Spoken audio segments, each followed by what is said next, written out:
মই তৰুণ গগৈ দৰে হম কথাত ফাঁকি কামত বাকী নেজানিলেও মই জানো বুলি কম মই তৰুণ গগৈ দৰে হম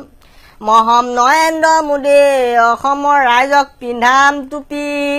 নিৰ্বাচনৰ আগে পিছে ৰূপ সলাম সুযোগ বুজি মই হম নৰেন্দ্ৰ মোদী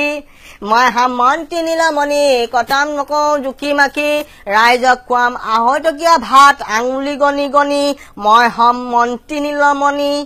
মই হম চন্দন চৰকাৰ ধন থাকিলে সন্মানৰ কি দৰকাৰ গোলাবী নিশা ফোন দাঙি কম হুঁচিয়াৰ হুঁচিয়াৰ মই হম চন্দন চৰকাৰ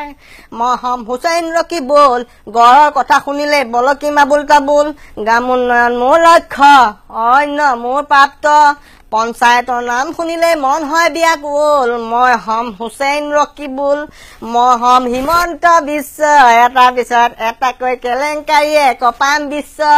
যাকে তাকে কৰিম চেলেঞ্জ চবকে কৰি যাম মেনেজ কথাৰ প্ৰতি পলিটিক্স কৰি হৈ পৰিলো একেবাৰে নিশ্চয় মই হম হিমন্ত বিশ্ব কহয় মাধৱত আছে মন্ত্ৰীয়ে আছে